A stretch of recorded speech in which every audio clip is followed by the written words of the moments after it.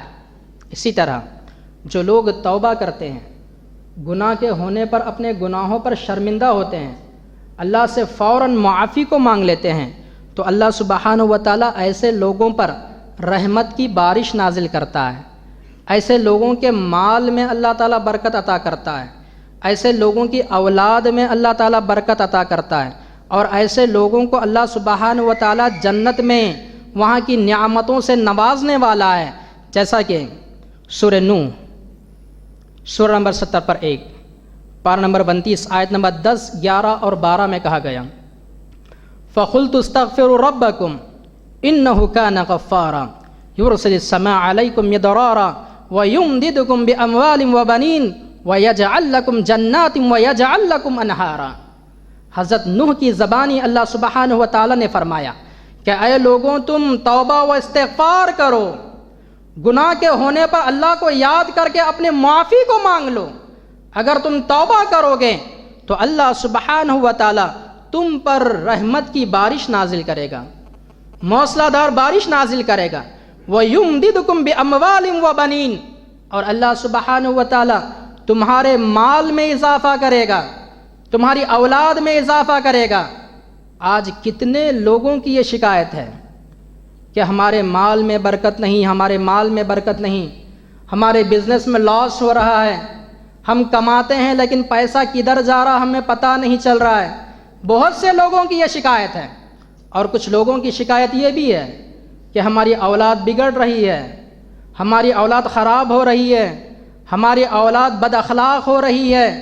آج ہم نے گناہ کے ہونے پر توبہ کرنا چھوڑ دیا، اسی لیے آج ہمارے بزنس میں برکت اٹھا لی گئی ہے۔ آج ہم نے گناہ ہونے پر توبہ کرنا چھوڑ دیا، اسی لیے ہماری اولاد آج بگڑ رہی ہے۔ اس آیت میں کہا گیا کہ جو بھی لوگ گناہ کے ہونے پر توبہ کر لیتے ہیں تو اللہ تعالیٰ ان کے مال میں بھی برکت عطا کرتا ہے، ان کی اولاد میں بھی برکت عطا کرتا ہے۔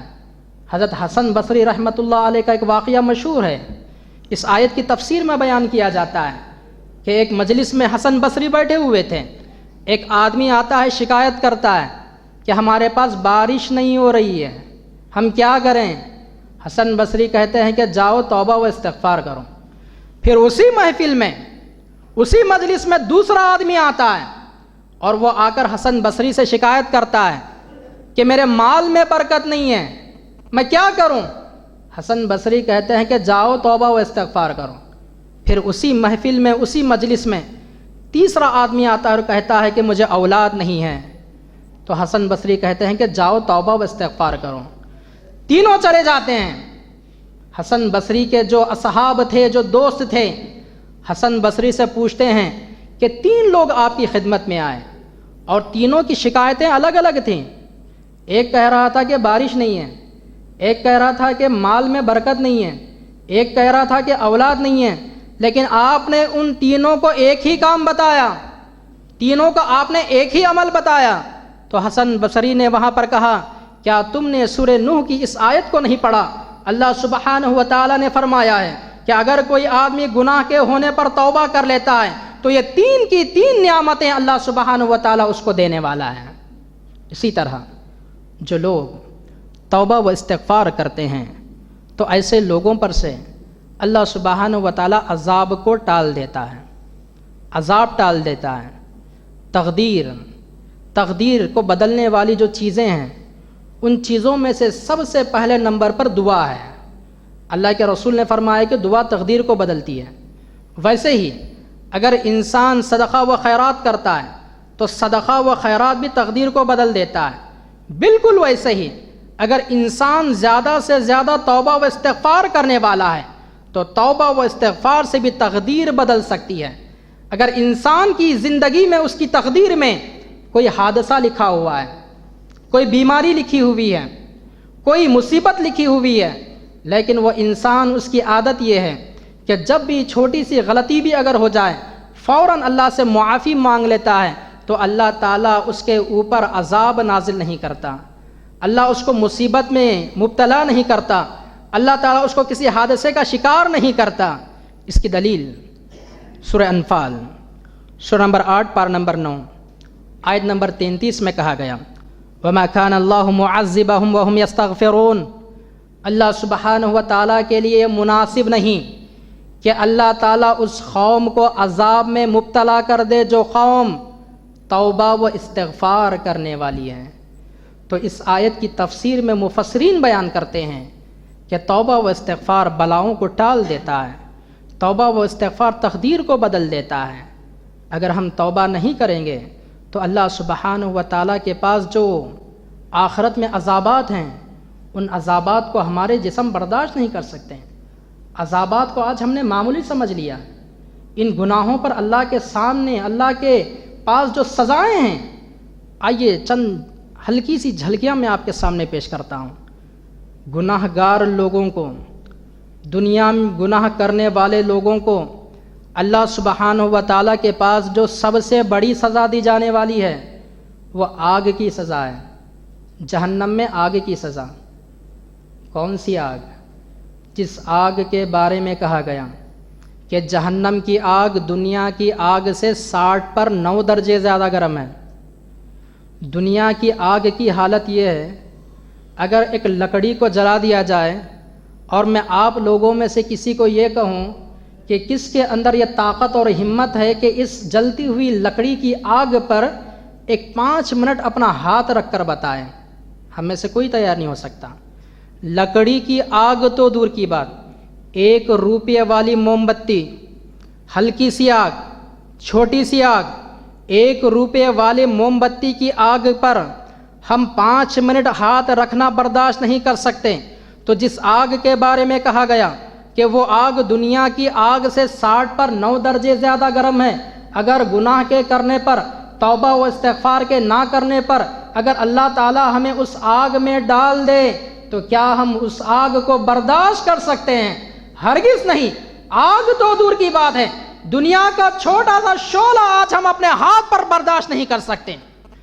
ہلکی سی چنگاری آج ہم اپنے ہاتھ پر برداشت نہیں کر سکتے. چھوٹا سا شعلہ تو دور کی بات ہے. مئی اور جون کے مہینے میں جو گرمی ہوتی ہے، اس گرمی میں 12 بجے کی دھوپ میں ننگے پیر کسی کو 1 گھنٹہ سڑک پر کھڑے ہونے کے لیے کہا جائے، آپ لوگ اپنے دل پر ہاتھ رکھ کر بتائیے کون کھڑا ہو سکتا ہے؟ 12 بجے کی دھوپ میں ننگے پیر 1 گھنٹہ ہم ٹہرنا برداشت نہیں کر پا رہے ہیں تو اس آگ میں جلنا ہم کیسے برداشت کر سکتے ہیں؟ جہنم کے عذابات کو ہم نے معمولی سمجھ لیا ہے. توبہ و استغفار نہیں کریں گے تو وہاں جو سزائیں انتظار کر رہی ہیں، وہاں کے سانپ، وہاں کے بچھو، وہاں کے سانپ اور بچھوؤں کے بارے میں کیا کہا گیا؟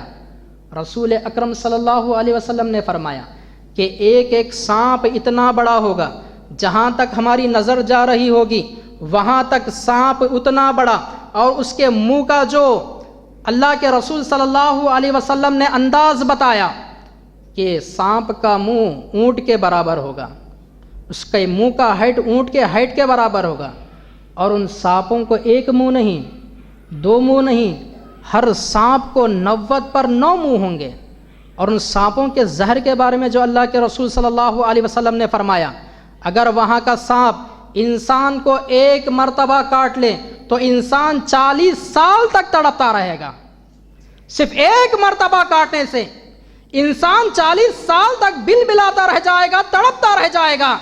اور ان سانپوں اور بچھوؤں کے زہر کے بارے میں کہا گیا کہ اگر ان سانپوں اور بچھوؤں کے زہر کا ایک خطرہ اگر اس زمین پر ڈال دیا جائے تو دنیا کی ساری زمین سڑی ہو جائے گی، گل جائے گی، ساری زمین بدبودار ہو جائے گی. ایسے سانپ اور بچھو جب انسان کو وہاں پر کاٹیں گے، بار بار کاٹیں گے، تو پھر ہماری حالت کیا ہوگی؟ کیا ہم اس سزا کو برداشت کر سکتے ہیں؟ آج ہماری حالت تو یہ ہے، ہماری حالت یہ ہے، اگر میں یہ کہوں کہ ایک کمرہ ہوگا، کمرے میں اے سی کو لگایا جائے گا، ایئر کنڈیشن کمرہ ہوگا، کمرے میں بریانی کو رکھا جائے گا، کمرے میں پلاؤ کو رکھا جائے گا، کمرے میں چکن اور مٹن کو رکھا جائے گا، کولڈ ڈرنکس کو رکھا جائے گا، ٹھنڈے ٹھنڈے مشروبات کو رکھا جائے گا، اور اس کمرے میں ان تمام چیزوں کے ساتھ ایک ہاتھ اتنا سانپ کو بھی رکھا جائے گا، اور میں کہوں کہ اس کمرے میں آپ کو 1 رات گزارنا ہے، کون گزارنے کے لیے تیار ہو سکتا ہے؟ حالانکہ کمرے میں ایئر کنڈیشن ہے، کمرے میں کھانے کی تمام چیزیں ہیں، پینے کی تمام چیزیں ہیں، اور ایسا کمرہ جہاں پر ہم کو بس 1 رات گزارنا ہے. تو غور کیجئے، جب ایسے کمرے میں رہنا ہم برداشت نہیں کر سکتے تو زمین کا جو بند کمرہ خبر ہے، جہاں پر نہ آنے کے لیے کوئی ہوا، نہ جانے کے لیے کوئی ہوا کے لیے کوئی سوراخ، نہ ہی روشنی کے لیے کوئی سوراخ، نہ ہی کوئی اور کھانے کی چیز، نہ ہی ہوا کے لیے کوئی اور چیز، ایسی جگہ پر جب یہ سانپ اور بچھو ہم لوگوں کو ڈسیں گے تو ہماری حالت کیا ہوگی؟ دنیا میں اگر کسی بند کمرے میں کوئی سانپ آ جائے تو آپ اپنے رشتہ داروں کو پکار کر اپنی مدد کے لیے بلا سکتے ہیں. آپ کے رشتہ دار آ جائیں گے آپ کو بچانے کے لیے، اور اس سانپ سے آپ کے رشتہ دار اس دنیا میں آپ کو بچا سکتے ہیں، اس کمرے سے باہر آپ کو نکال سکتے ہیں. لیکن اس بند کمرے میں جو 1 سانپ نہیں، کئی سانپ وہاں پر ڈس رہے ہوں گے. انسان اپنے رشتہ داروں کو پکارے گا لیکن کسی رشتہ دار کو اس کی آواز بھی سنائی نہیں دے گی، کوئی رشتہ دار اس کی مدد کے لیے وہاں پر پہنچ نہیں سکے گا. اگر ہم توبہ و استغفار نہیں کریں گے، اپنے گناہوں کی معافی اس دنیا میں نہیں مانگیں گے، تو پھر یہ سزاؤں کو ہمارا جسم برداشت نہیں کر سکتا. اسی طرح بہت ساری سزائیں توبہ و استغفار نہ کرنے والوں کی ہیں، لیکن چونکہ تاخرات ہے، لیلۃ القدر کو تلاش کرنا ہے. میں خود اس بات کا قائل ہوں کہ تاخراتوں میں زیادہ سے زیادہ عبادت کی جائے. لیکن مجبوراً مجھے یہاں پر آنا پڑا۔ ذمہ داران کے حکم کی تعمیل کرتے ہوئے میں آپ کے پاس آپ کی خدمت میں پہنچ چکا ہوں، لیکن یہ رات زیادہ سے زیادہ عبادت کی ہے۔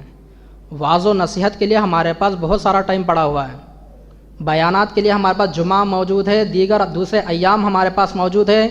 اگر یہ رات ہم سے چلی جائے، جس رات کو 1000 مہینوں سے بہتر کہا گیا ہے، یہ رات چلی جائے، اس رات میں عبادت ہم سے نہ ہو پائے، تو پھر ہم سے بڑا محروم اور بد نصیب کوئی نہیں ہوگا۔ اس لیے اس رات میں زیادہ سے زیادہ عبادت کرنا چاہیے۔ اللہ سے دعا ہے کہ اللہ سبحانہ و تعالیٰ کہنے والے کو کہنے سے زیادہ اور سننے والوں کو سننے سے زیادہ عمل کرنے کی توفیق عنایت فرمائے۔ اللہ تعالیٰ ہمارے اندر اخلاص پیدا کر دیں۔ اللہ تعالیٰ ہمیں ریاکاری سے بچائیں۔ اللہ سبحانہ و تعالیٰ ہمیں ہر شرک سے بچائیں، ہر بدعت سے بچائیں، ہر گمراہی سے بچائیں، ہر برے حادثے سے بچائیں، جہنم کے عذابات سے بچائیں، قبر کے عذابات اور کیڑے مکوڑوں سے ہماری حفاظت فرمائیں، جنت الفردوس میں اعلیٰ مقام ہمیں عطا فرمائیں۔ دنیا کے جس کونے میں جہاں بھی مسلمان پریشان حال ہیں، اللہ تعالیٰ ان مسلمانوں کی پریشانیوں کو دور فرمائیں۔ دنیا کے جس کونے میں جہاں بھی مسلمان بیمار ہیں، اللہ تعالیٰ انہیں شفائے کاملہ عاجلہ عطا فرمائیں۔ دنیا کے جس کونے میں جہاں بھی مسلمان بے روزگار ہیں، اللہ تعالیٰ ان کے لیے روزی روٹی کے دروازوں کو کھول دیں۔ دنیا کے جس کونے میں جہاں بھی مسلمانوں کو ستایا جا رہا ہے، مارا جا رہا ہے، اللہ تعالیٰ ان غیر مسلموں کو یا تو ہدایت دیں یا پھر ان کو نیست و نابود کر دیں۔ ہمارے اندر اللہ تعالیٰ اتحاد و اتفاق پیدا کر دیں، ہمیں ایک پلیٹ فارم پر آ کر اللہ کی عبادت کرنے والا بنائیں، اپنی پوری زندگی میں قرآن اور حدیث پر عمل کرنے والا، اللہ اور اللہ کے رسول صلی اللہ علیہ وسلم کی اطاعت کرنے والا اللہ تعالیٰ ہمیں بنائے، اللہ کے رسول کے حکم کے آگے اپنے سر کو جھکا دینے والا بنائے۔ آمین ثم آمین وآخر دعوانا ان الحمد للہ رب العالمین۔ السلام علیکم ورحمۃ اللہ وبرکاتہ۔